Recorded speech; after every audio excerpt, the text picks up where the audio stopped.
Good day everyone and mabuhay. I am Shan Kawasa and I will discuss the effective policy formulation and implementation in school community partnership. What is school and community partnership? School and community partnership is a collaborative relationship and activity involving school staff, parents, and other members of the community. Effective partnerships are based on the mutual trust and respect and shared responsibility for the education of the children and young people at the school. Ibig sabihin lang po nito ay ang pagbuo ng relasyon at ng koneksyon ng paaralan at ng komunidad sa isa't isa.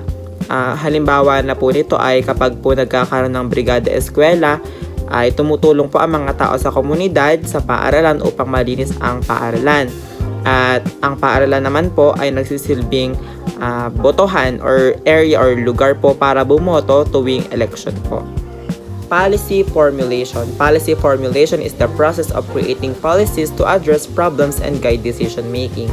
Kapag po sinabing policy formulation, ito po ay yung proseso kung saan po tayo ay gumagawa or paano po natin ginagawa ang isang polisiya o isang patakaran. Ang gagawa po ng mga polisiya or patakaran ay nakakatulong din po upang ma-address natin ang mga problema at mas paano rin po ito masolusyonan. Policy implementation. Policy implementation is the process of putting a policy into action.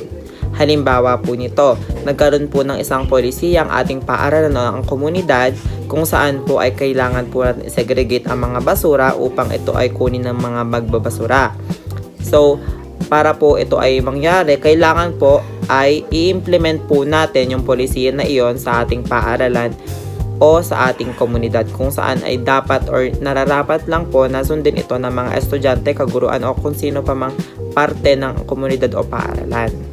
So what are the effective policy formulation and implementation in school community partnership? Meron po tayo ditong 10 at i-discuss po natin sila isa-isa.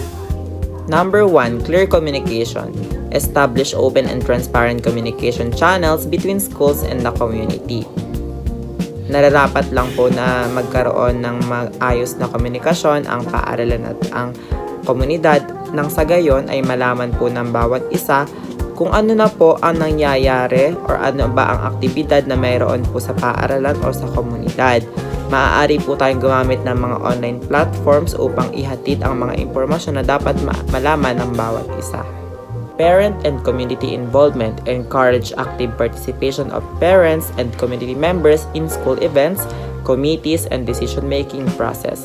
Siyempre po kapag po nasa school tayo, hindi lang naman po ito puro aral. Nararapat or kailangan din po ng involvement or ng pakikilahok ng mga tao sa komunidad. Kaya po nagkakaroon ang ibang mga paaralan ng family day or brigada eskwela upang magkaroon or mabuo po ng mas matibay ang relasyon ng mga tao or ng komunidad sa ating paaralan.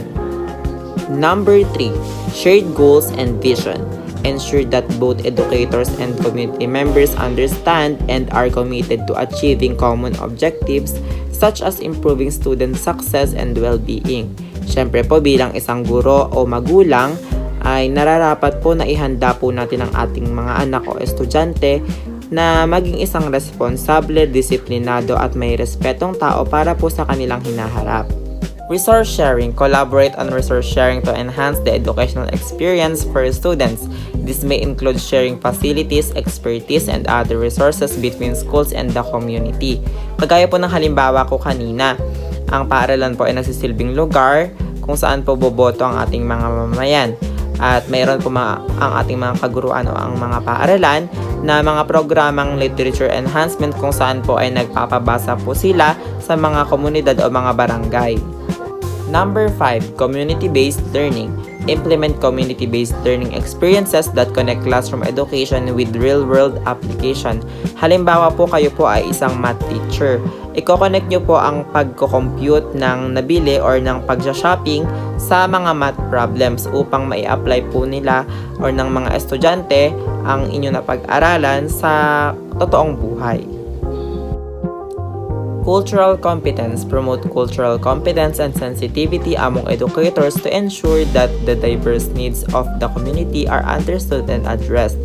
Bilang isang magulang po or guro, nararapat po na gawin natin or ihanda natin ang ating mga anak or estudyante kung paano po rumispeto at kumilala ng kultura ng iba.